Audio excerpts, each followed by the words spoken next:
Hello, everyone, and welcome to this edition, our live briefing, once again with Dan Kuperstein.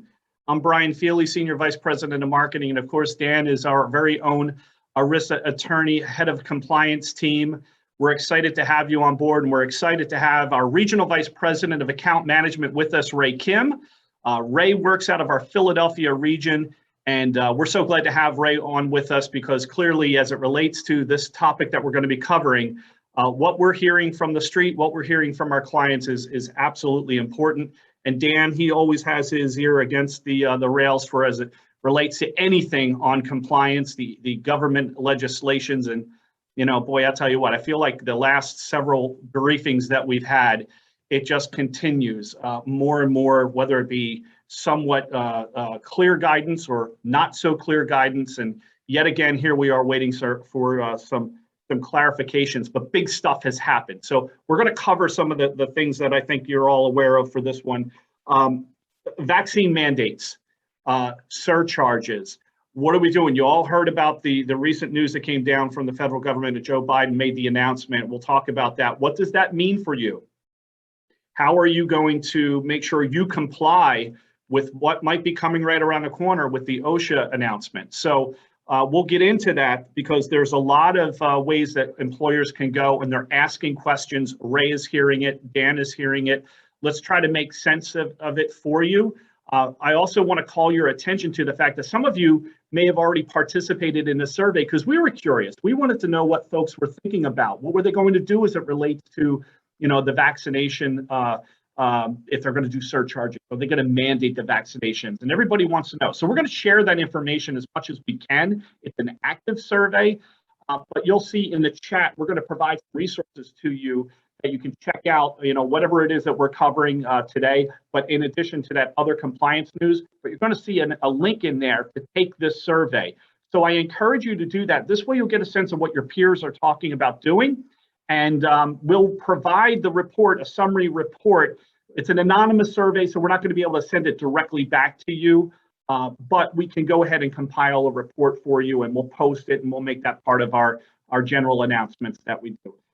So with that, welcome. And Dan, I'm going to turn it over to you. What's in the news? What are we finding out? Let's start with maybe the October 4th announcement and go from there. Yeah, it sounds like a good idea. At least so that way we don't have to talk about what's happening at the state level right now, which is getting more and more complicated. But so on October 4th, the U.S. Department of Labor, Treasury, HHS issued new FAQ guidance, which confirmed that it is permissible to implement a COVID-19 vaccination premium surcharge or a premium discount through your group health plan, through employer-sponsored group health plans. And just to make things easy, we'll just call those premium incentives, right? So that's okay now. It was okayed. And in this new guidance, the agencies clarify that vaccine premium incentive programs are considered to be activity-only health contingent wellness programs under HIPAA wellness rules, regulations that were issued in 2013. And due to this recent determination by these agencies, that triggers that these 5 restrictive conditions that plan sponsors need to put into place before they can implement these premium incentive programs. And among those 5 ones, I think the three of the most notable, at least, are that 1, your incentive program has to give individuals the opportunity to qualify for that incentive at least once a year. The incentive, when it's added to all other wellness incentives for such health contingent wellness programs, it cannot exceed 30% of the total cost of employee-only coverage, or if you have a dependent tier or family tier, the total cost of that coverage. So you're looking at both the employee cost and employer cost of that premium. And then third, the program has to be reasonably designed to promote health or prevent disease. And that we could talk more about that later, but those are 3, I think, of the big ones of the 5. And then the guidance also confirmed that these premium incentives or premium surcharge amounts would be considered to be not earned under the ACA employer shared responsibility rules, or commonly known as the employer mandate rules, for determining affordability, which essentially what that means is that you have to add the cost of that incentive or surcharge to the employee's cost of coverage for purposes of determining whether your health plan is affordable. And of course, if it's not affordable under those rules, that can lead to penalties under those ACA rules. So that's kind of the big recent news development that happened here, for all employers at the federal level. I know the last time we got together, we were asking about that because we talked a little bit about what Delta was doing. We're trying to figure out, well, what was legal, what, are they taking a risk at just coming out and determining they're going to do something. Now we have some clarification around that. So Dan, teeing this up for you. Yeah. Why would that be very important for people to understand why what the rules are surrounding that? There was a bit of an announcement, if I recall, from the president not too long ago that may impact a lot of the folks that are on this call. So let's put it all together now. Yeah, exactly. So I think one of the big questions, right, was, if, are we going to do this premium surcharge or not, right? And Delta Airlines came out back on August 25th and said, hey, we're going to do a premium surcharge, $200 a month, which obviously is a pretty big amount, considering that, that was considered to be much higher than what I think a lot of employers were looking at. And that was also at a time when, this is still a very difficult labor market. So it was very unusual to see that. But not that long after that Delta Airlines announcement on February 9th, of course, the Biden administration announced that there would be a federal mandate that would require all private sector employers with 100 or more employees to vaccinate all of their employees, or the employees would have to submit to weekly COVID-19 testing. And so I guess, I think we've just been referring to that, I guess you might say, as the federal mandate, generally speaking. But there was also on that same day, the Biden administration issued an executive order requiring that federal contractors and subcontractors, including their employees and including their remote employees, be vaccinated. And notably, with regard to that mandate for those federal contractors, they did not have that weekly test out alternative to the vaccination requirement. So all of them just had to get vaccinated. Now, just to kind of put all this a little bit more into context, back in May 28th of this year. So if you can think back that far, it seems like quite a while ago now, but because so much has happened. But May 28th, EOC issued guidance, which generally speaking here, I'm summarizing, said that it's okay for employers to issue a vaccine mandate or incentivize employee vaccinations in the workplace, so long as they provide reasonable accommodations for individuals with disabilities and sincerely held religious beliefs that may prevent them from getting vaccinated. And so we could just kind of call that the EOC guidance or the May guidance, and that kind of set the backdrop for all of this. So kind of three big regulatory things that happened here, and that are kind of helping employers kind of shape their own policies. We were talking about this the other day, Ray, right? As far as this information is still coming out, are you seeing clients automatically moving towards issuing programs, mandates, surcharges, and things like that as of yet? Yeah, well, it's been a little bit of an interesting mix. I mean, certainly our larger clients, nonprofit social service clients, and being like really industry specific clients that have maybe a lot of high touch interaction with the public, like our colleges, banking institutions, they've all had been down this road before just because of the circumstances that they're in. And they would have ranged with a number of different protocols like symptom tracking, maybe mandatory frequency testing, mandatory vaccinations, and a mixture of all. On the flip side of that, our smaller employers are not necessarily taking that aggressive approach, maybe because their industry doesn't dictate that necessarily. And so, it's a more of a wait and see approach, I think, and people are starting to digest this, really waiting on the OSHA guidance here to really get a grasp of what they need to do. And then, of course, maybe because they have a little bit less resources, they're a little bit more tight on the budgets. There's a lot of considerations because these things do cost for the employer.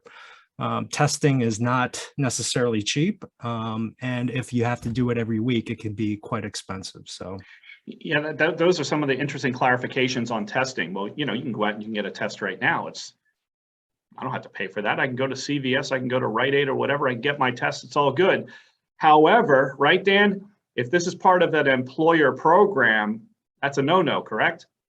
Yeah, so that was back, if you can remember back to the CARES Act and all of that guidance that came out under that last year. Basically, during the COVID-19 emergency, if you're an individual seeking a diagnosis or a diagnostic test for COVID-19, then that test is free under your health plan.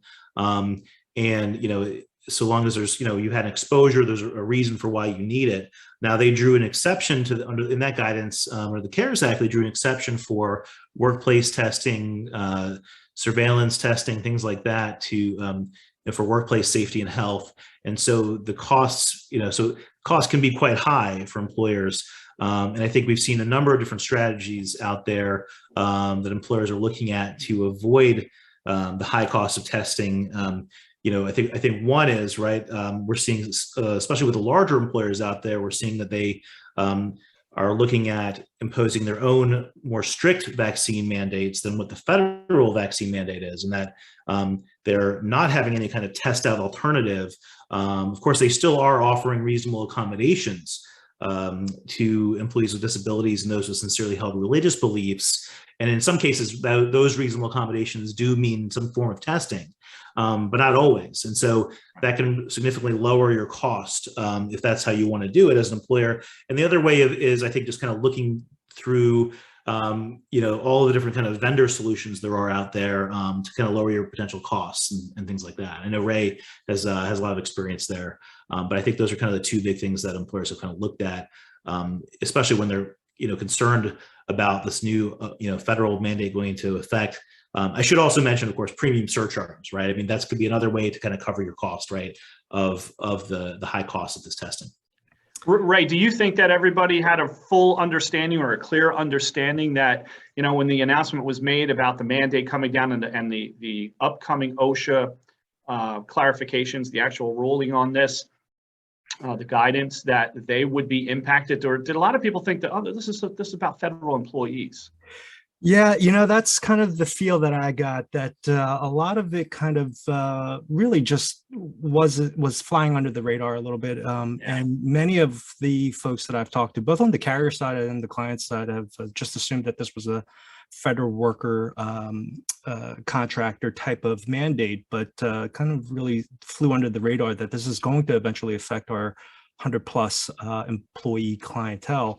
And as a result of that, I think you're going to see a lot of inclining push towards these vendors that can really manage the process, because it can be difficult and convoluted, especially if you're an employer who has multi-site folks that are working from home.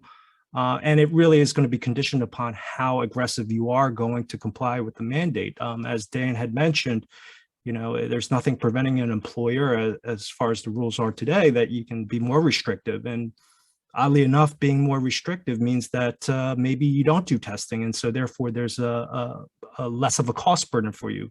And then you have to obviously balance out what the perceptions of those are with your employees if you take that approach. And so I think there's going to be a lot of contemplation about what the current policies are that are instituted for our clients and how they might need to tweak it or ramp up. And I'm just going to go out on a limb and just say that, for those of our clients who will or are considering vendor options, the vendors that are making this as turnkey as possible, with the ability to potentially even bill to the insurance plans or other insurance plans, are going to be way out in front of this and are going to be prime position to secure a lot of business. And that's what we're going to probably see over time here, as more of our clients get a real grasp of the new mandates.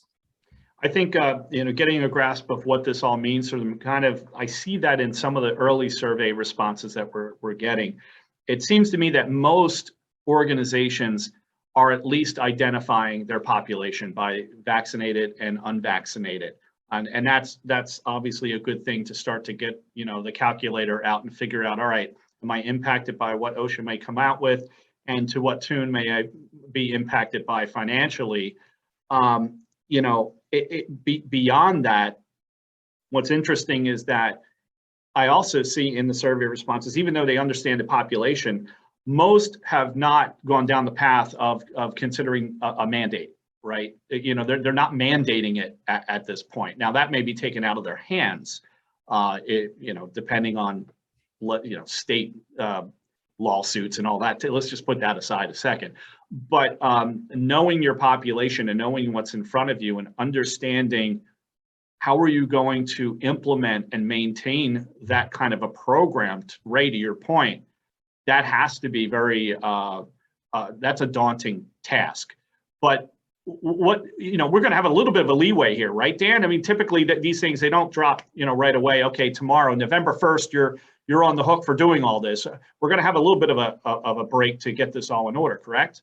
Yeah. So we've been talking about the, I think that's an important point to make, right? We're kind of speculating a little bit. We're assuming that also that the employers are probably going to be the ones who are going to have to pay the cost of the testing. And that will probably, from everything I'm hearing from our folks in Washington, it looks like there's going to be a separate sort of piece of DOL guidance that's going to be coming out with this new OSHA, emergency rule.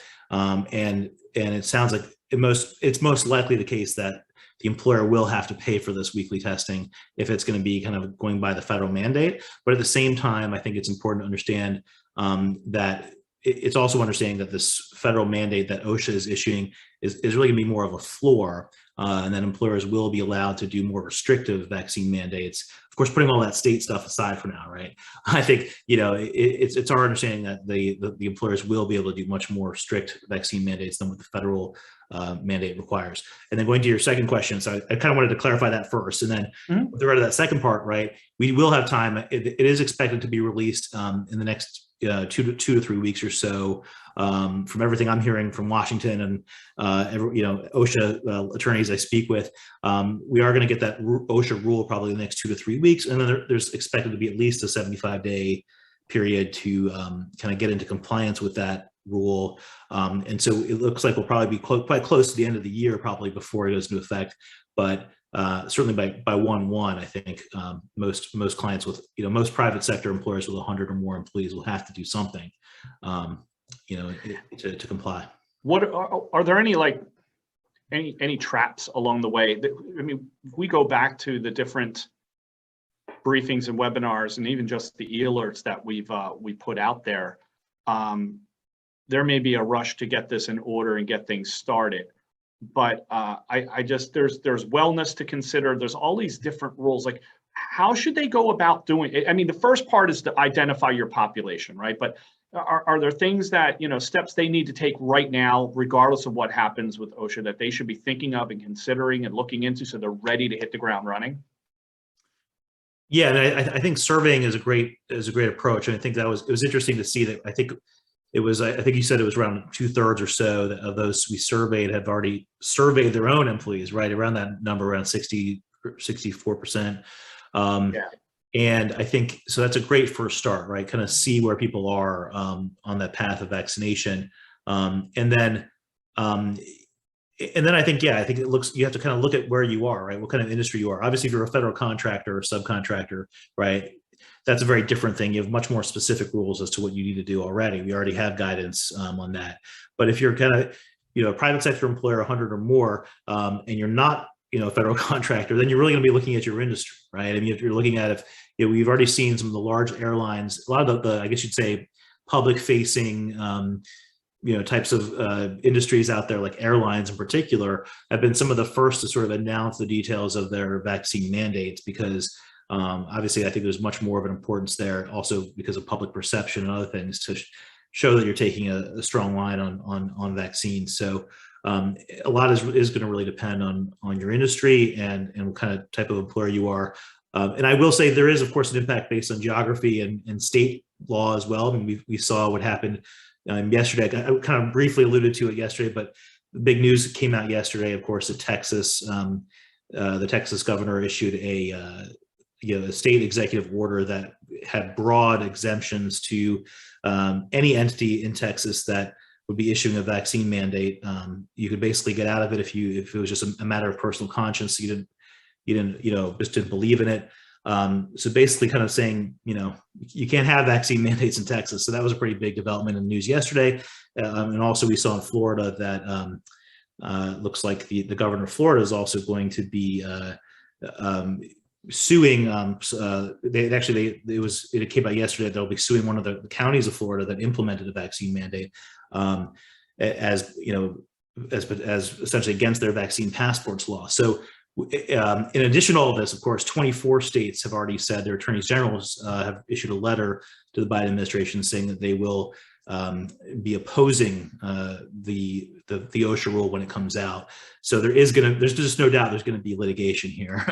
Yeah, I think it's something just even looking at and some of the questions like Matt, I think some folks have already pointed out some of the confusion that's out there where you're going to see litigation. For instance, the white paper they're referring to is OSHA have jurisdiction. When they put this out, are they going to be including all employers, or are there going to be exemptions from that? And we don't have the final OSHA rules on this, so it's to be determined. But how would you answer something like that? And there was another question I also don't want to forget, and I'll call it the Kyrie Irving question. And that's what if somebody decides not to tell you anything about whether they're vaccinated or unvaccinated. And I'm not going to respond to your survey, but in whatever order you want to take that, these are some of the questions that are real questions we're getting, and it's important to understand, so our employers can take the right approach.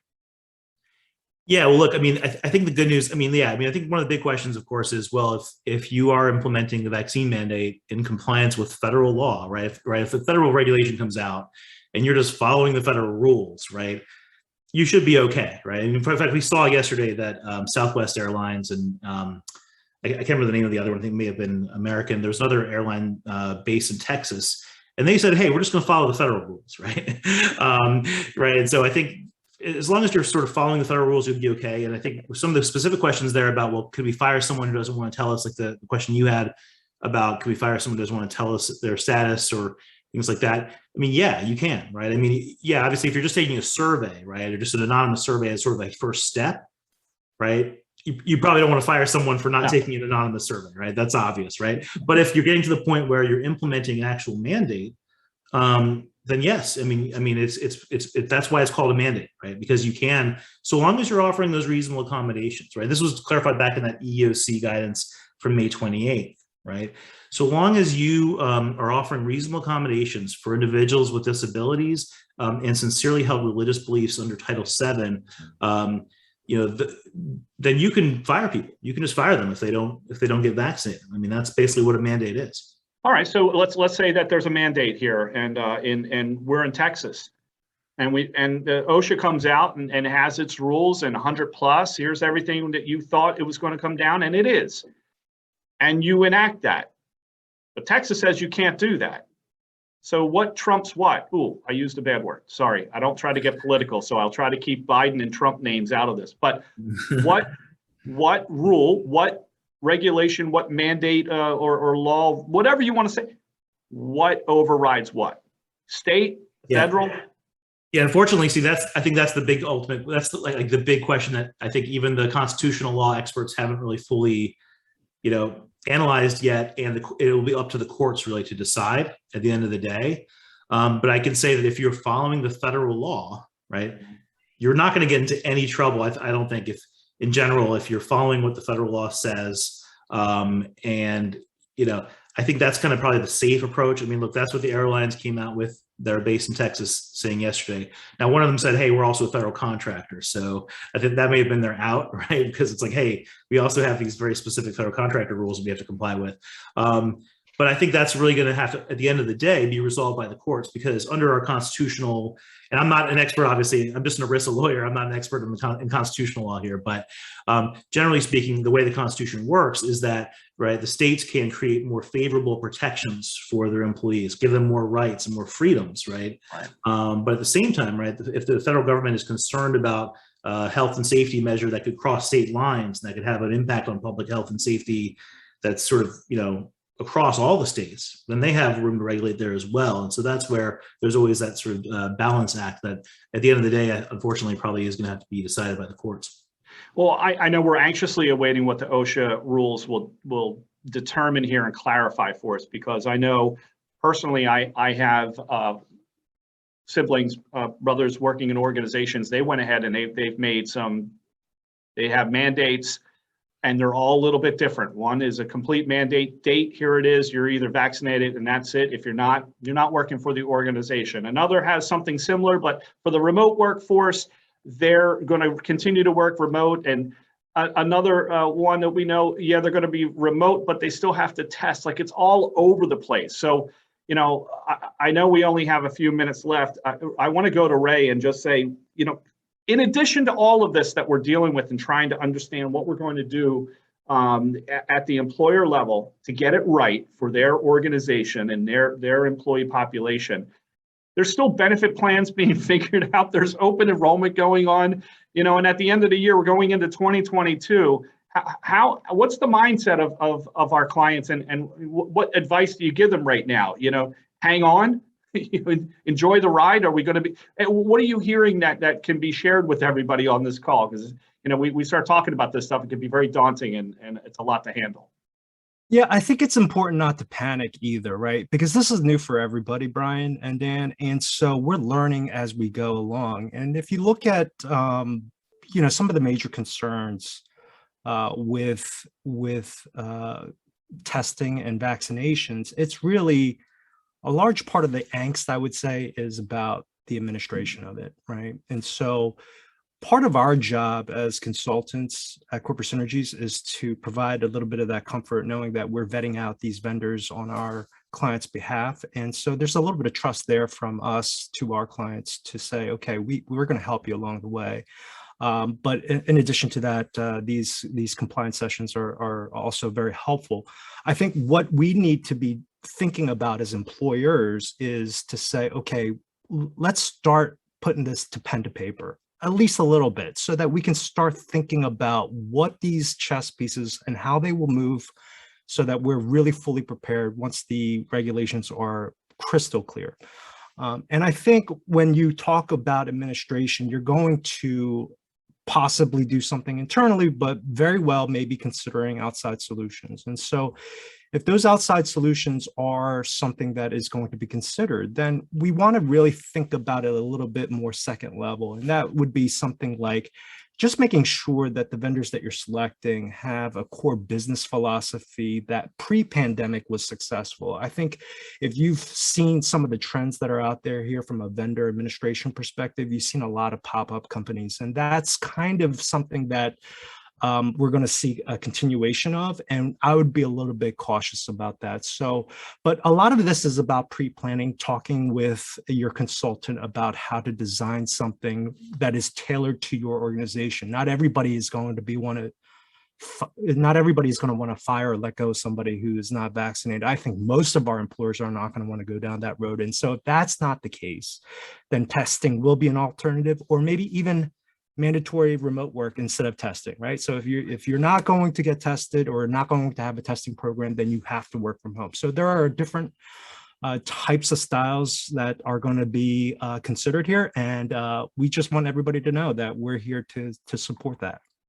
I mean, I think that's a great sum up right there, Ray. You know, for all of our clients that are on the call, don't hesitate. If you have questions, talk to your account management team. Because we're working hand in hand. Not me. You don't want me handing out compliance information, but you have Ray, and of course you have Dan and his team.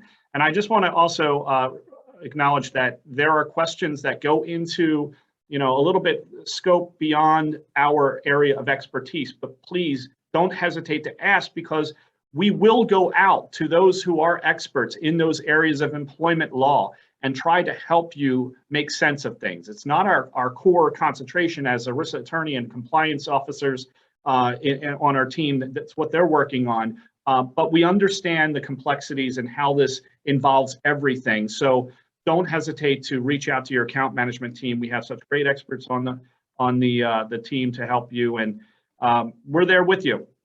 We're part of this as well. So we're trying to make sure that we do the right thing as an organization. So we feel the pain and the angst of getting through this, but hang with us. We're going to support you all the way through. I hope you enjoyed this live briefing. We're going to continue to do more of them. In the chat, you may have seen some of the resources that we make available to all of the folks, and you don't have to be a client to take advantage of some of the information we put out there. So our resource center, by all means, check out all the things that we put on the resource center, our Hawk LinkedIn page. You know, we'll try to make sure that we're always keeping you informed. And it sounds like in a few weeks' time, we're probably going to have a little bit more clarification. And who knows, maybe we're going to have another one of these live briefings and come back and talk some more. So With that, thank you everyone for joining. We really appreciate it. If you want anyone else to hear what we had to say, this was recorded, is recorded, and we'll make it available to everyone. Thanks everybody. Have a great afternoon. Thank you. Thanks.